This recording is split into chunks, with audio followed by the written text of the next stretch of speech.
네, 계속 이어서 하겠습니다. 중간에 일이 있어서 잠깐 끊었습니다. 우리 뭐까지 했었냐면요.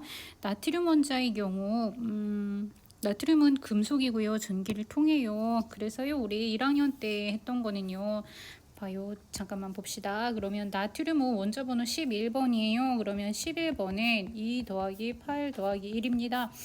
첫 번째 껍질에 2개가 채워지고요. 두 번째 껍질에 하나, 둘, 셋, 넷, 다섯, 여덟 개가 채워지고요. 그래서 옥텟 규칙해서 하나의 전자 껍질에 8개가 최대로 채워질 수 있어요. 화학을 배운 친구들은 이게 반드시 그런 건 아니라는 건 좀 알겠지만 우리가 배우는 범위에서는 이렇게 1학년 때 할 수 있었어요. 그래서 최외곽 전자는요, 한 개입니다. 최외곽 전자, 다른 말로 원자가 전자라고 하고요. 원자가 전자는 한 개입니다. 그리고요, 마그네슘은요, 원자가 전자가 2개입니다. 최외곽 전자는 2개입니다. 어떻게 썼냐면요, 마그네슘은 12번이고요. 2 더하기 8 더하기 2, 그래서 최외곽 전자 2개입니다. 그래서요, 가장 바깥에 마그네슘은 전자 2개가 있는데요. 얘를 다른 애한테 자꾸만 줘서 마그네슘은 그러니까 양이온이 되기도 쉬워요 라는 얘기도 했지만, 얘가 전도띠랑 붙어 있어서 전도띠랑 바로 얘가 전도띠랑 붙어 있어서 전도띠로도 아주 잘 이동해요 라고 고체 에너지 이론에서는 설명합니다. 그래서 이 고체 에너지띠 이론에서는요, 전도띠랑 원자가띠가 붙어 있어서 도체에서는 전자가 잘 이동해서 전류가 잘 통합니다 라는 거고요. 그래서요, 비어있는 에너지 준위로 쉽게 이동합니다. 절연체에서는요, 우리 지금 절연체는 어떤 게 절연체일까? 네, 플로린 아마 염소, 브롬 아마 이런 것들은 절연체가 아닐까? 이것들은 원자가 전자가 이렇게 해서 최외곽 전자 이렇게 꽉 채워져 있고 그 다음 껍질로 이동하기가 쉽지 않을 거야. 그래서 우리 예상해 보면 이런 것들은 그렇게 되어 있는 물질들은 이런 원자들로 주로 구성되어 있는 물질들은 절연체라서 절연체는요, 이 시간격이 너무 커서 전자가 이동이 불가능할 겁니다 라고 설명을 합니다.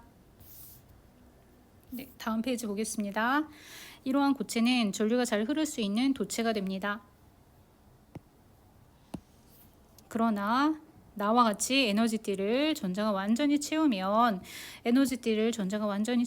전자가 띠 간격을 극복하고 이동할 수가 없습니다. 이러한 고체는 전류가 흐르기 어려운 절연체가 됩니다. 그림과 같이 절연체에서 전자가 완전히 채워진 에너지띠 중에서 맨 위 띠를 원자가띠라고 합니다. 용어 나왔습니다. 원자가띠. 우리 원자가 전자는 했었죠. 그런데 제일 바깥에 채워진 에너지가 채워진 가장 바깥의 띠를 원자가띠라고 합니다. 원자가띠 바로 위의 에너지띠를 전도띠라고 합니다. 0K가 아닌 경우 절연체에서도 주변의 열로 인하여 수 일렉트로볼트의 띠 간격을 극복하고 원자가띠에 있던 미량의 전자도 사실은 절연체에서도 전도띠로 전이할 수 있습니다. 우리 절연체에서 전도띠로 많이 전이시킬 수 있는 게 머리카락을 막 움직이면 이건 분명히 절연체야. 나무를 막 문지르면 그 주변에 정전기가 생깁니다. 마찰열에 의해서 전도띠로 옮길 수도 있습니다. 도체만큼은 전류가 잘 흐르지 못하더라도 절연체에서도 아주 약한 전류는 흐를 수 있습니다. 전류의 양에 의해서 결정을 받기도 하고요. 전압에 의해서 결정을 받기도 하지만 미세하게 흐를 수 있습니다. 이때 전자가 빠져나간 에너지띠는 전자의 빈자리가 생기고요. 이 부분을 플러스 전하를 가진 입자처럼 행동하여 전류가 흐르도록 하는데 이를 양공이라고 합니다. 양공은 뒤에서 나오기 때문에 다시 한 번만 짚고 넘어갈게요. 전류의 흐름의 실체는 전자 맞습니다. 네, 전자가 전류를 흐르게 하는 건데요. 전자가 옮겨지면 여기 빈자리가 생깁니다. 빈자리는 실체는 아니에요. 그렇죠? 빈자리일 뿐이에요. 그런데 이 빈자리는 양공이라고 하고요. 양공의 역할이 왜 중요하냐면 여기 양공이 있네. 빈자리가 있네. 그러면 여기 옆에 있는 친구가 엄청 좋아해. 내가 이쪽으로 이사 가야지. 그러면 이 빈자리가 양공이 되는 거고요. 여기 있는 친구가 이쪽으로 이사 오면 이렇게 되는 거야. 그러면 전자는 이렇게 움직이면 양공은 그 반대로 움직이는 것처럼 보여요. 그래서 양공도 전류가 흐르게 하는 역할을 합니다 라고 하지요. 그래서요, 상온일 때 절연체도 어느 정도 전기 전도성을 가짐으로 전기 전도성의 정도에 따라 물체를 구분할 수 있습니다. 띠 간격이 좁을수록 주변의 열에 의해 생성되는 양공과 전자의 쌍이 많아지므로 전기 전도성이 좋습니다. 다시 한번 읽겠습니다. 열에 의해서 생성되는 양공과 전자 쌍이 많을수록 전기 전도성이 좋습니다. 따라서 띠 간격이 넓으면 절연체라고 하고 좁으면 반도체라고 합니다. 반도체는 전기 전도성이 도체보다 작고 절연체보다는 크며 온도가 높을수록 전기 전도성이 커지는 성질이 있습니다. 요거 읽으려고 그랬어요. 자, 반도체와 절연체의 그림을 볼게요. 지금 반도체는 띠 간격이 좁고요. 사실 좁다, 넓다라고 쓰진 않아요. 이게 몇 일렉트로볼트 띠 간격을 극복할 수 있는 기준 전압이 얼마인지를 숫자가 나오는데요. 그거를 기준으로 해요. 그래서 여기에 해당하는 원소는 EI와 EI만 있어요 라고 하지요. 네, 그런데요. 절연체와 반도체에서는 온도가 높을수록 전자들이 잘 이동합니다. 온도가 높을수록 여기에 있던 전자가 슝슝 여기 살고 있던 전자가 이렇게 이동합니다. 온도가 높을수록 잘 이동합니다. 그래서요, 온도가 높을수록 전기 전도성이 커집니다. 반도체와 절연체에서는요. 그렇지만 도체에서는 그렇지 않아요. 계속 읽겠습니다. 전기 전도도 에너지띠 이론으로 도체, 절연체, 반도체의 차이를 구분할 수 있다는 것을 알았습니다. 여러 가지 고체 물질이 전기 전도성을 측정하는 활동으로 실제 물질들이 전기 전도도를 비교해 봅시다. 실제 물질들 그러니까 우리가 나무 이런 걸로 측정을 하진 않겠죠. 우리가 알고 있는 금속 중에서 만약에 우리 아이언판 있고 구리판 있고 우리 실험실에 음판은 없을 거야.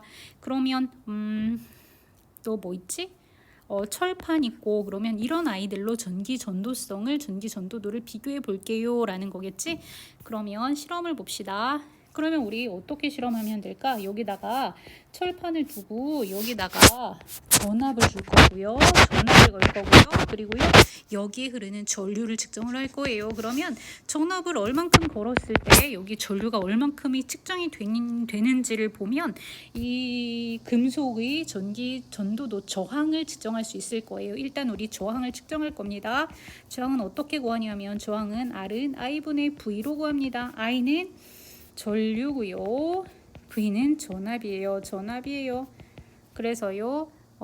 전압과 전류로 R을 구하게 됩니다. 자, 그래서요. 여기 있는 철 또는 아이언판, 구리판으로 바꿔가면서 저항을 측정을 할 건데요. 그 이상이 또 뭐가 나오는지 한번 봅시다. 탐구주행. 네, 연필심이 전기 전도도를 우리 금속 판으로 하지 않았네. 우리는 철판, 쇠판 이런 게 있는데 FE 그게 있는데 이걸로 하지 않았네. 왜 이걸로 했지? 자, 계속 봅시다. 연필심이 전기 전도도를 측정할 거예요 라고 했습니다. 연필심은 이렇게 생겼습니다. 연필심 이렇게 생겼고요. 비저항을 설명하기 위해서 연필심으로 했습니다. 자, 비저항은요. 저항이라는 거는 전류가 흐르는 걸 방해하는 성질이에요. 그리고요. 저항은요.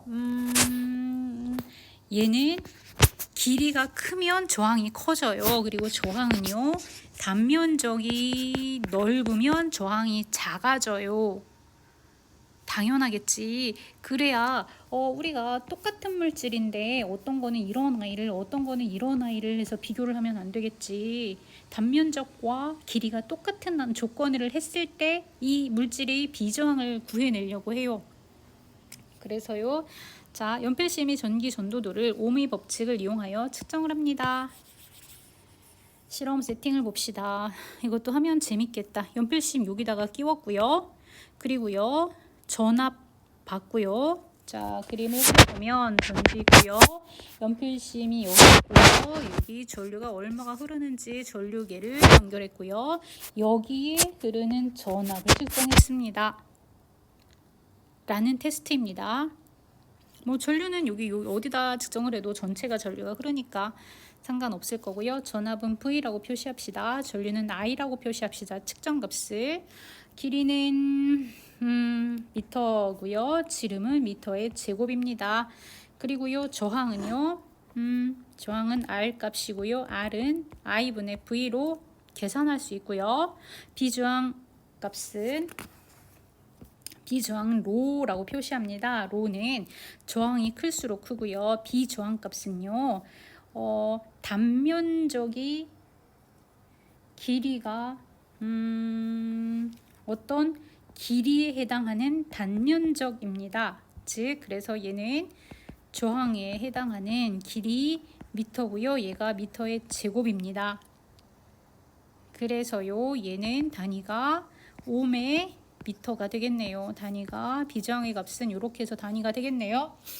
그래서 비저항이 크다는 건 어떤 물질의 특성이고 상대적으로 저항이 큰 물질 저항이 큰 거고 전기가 잘 안 통하는 거고요. 전기 전도도는 어떻게 쓰냐면 전기 전도도 시그마는 로분의 1입니다. 전기 전도도는 비저항분의 1입니다. 그러니까 비저항이 커진다는 것은 전기 전도도가 작아진다는 거고요. 비저항이 작아진다는 것은 전기 전도도가 비저항이 작아진다는 것은 전기 전도도가 커진다는 뜻이에요. 자, 측정값이 있으면 참 좋은데 측정값이 없네. 네. 자, 그래서 그 다음 페이지를 보면 여러 가지 물질이 전기 전도도라고 되어 있고요. 얘는 전기 전도도네요. 전기 전도도가 큰 것은 도체, 반도체, 절연체 순서가 될 거고요. 그러면 이번에는 비저항이 큰 것은 로가 큰 것은 절연체가 클 거고요. 반도체 그리고 도체가 가장 작을 겁니다. 그래서요 여기 두 가지에 해당하는 규소와 점화뇽은 그래서 얘는 사실은 우리가 주기율표를 볼 때도 지금 주기율표를 볼 때도 요만큼은 금속이야, 요만큼은 비금속이야 라고 했는데 금속도 비금속도 아닌 준금속이라고 표시하는 애들이 몇 개 있었어요. 이 아이 준금속이라고 표시했고요. 이 아이 준금속이라고 표시했습니다. 실리콘 저마늄 얘도 아마 준금속이라고 표시했을 거예요. 아마 이 중간적 성질을 지닌 원자겠죠? 물질의 전기 전도도는 그림과 같이 물질의 종류에 따라서 다릅니다. 따라서 전기 재료로 어떤 물질을 사용할 때 그 물질의 전기 전도도를 미리 알고 있어야 합니다. 에너지띠 이론을 이용하면 고체 물질을 도체, 절연체, 반도체로 구분할 수 있습니다. 그러나 실제 고체는 원자의 종류, 결정 구조, 주변 온도, 불순물이 포함된 정도에 따라 전기 전도도의 차이가 있습니다. 자, 온도가 안 나오네. 네, 다시 여기 줄을 쳐볼게요.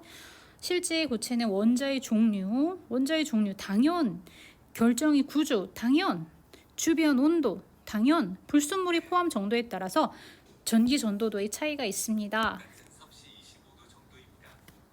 온도 말해줬어, 시리가. 그래서 도체에서는 온도가 높으면 전도성이 커지는 게 아니라 저항이 커져서요 전도도가 낮아집니다. 이건 어떤 뜻이냐면요, 도체에서는 안 그래도 자유전자가 막 있어서 전압을 걸면 전기가 막 통하려고 그래갖고 전자들이 막, 자 여기다가 마이너스 극을 걸어줬고요, 여기서 플러스 극을 걸어주면 얘가 전자들이 막 통하려고 그래.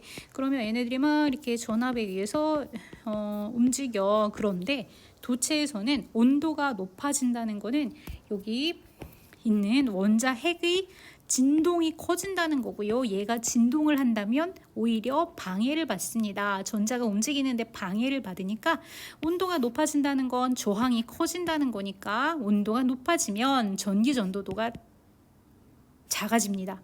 온도가 높아지면 전류가 잘 안 통해요. 그러면 시원하게 해줘야 전기가 더 잘 통하는 거네. 네, 그렇습니다. 자, 비저항이라는 건 어떤 일정 온도에서 단면적이 일정한 물질이 전기 저항을 길이로 나누고 그 단면적을 곱하여 얻은 물질의 값을 비저항이라고 합니다. 비저항은 물질마다 다릅니다. 이렇게 얻은 비저항은 물질의 온도에 따라 변하는 물질의 특성입니다. 대체적으로 금속은 온도가 증가함에 따라 비저항이 같이 증가되지만 반도체는 온도가 증가하면 비저항이 감소합니다. 금속은 도체는 온도가 증가하면 저항이 증가하지만 반도체는 온도가 증가하면 저항이 감소합니다. 전기전도성은 저항에 반비례하는 성질이고요. 전기전도도 시그마는 저항의 역수로 주어집니다. 시그마는 로분의 1이라고 표시합니다.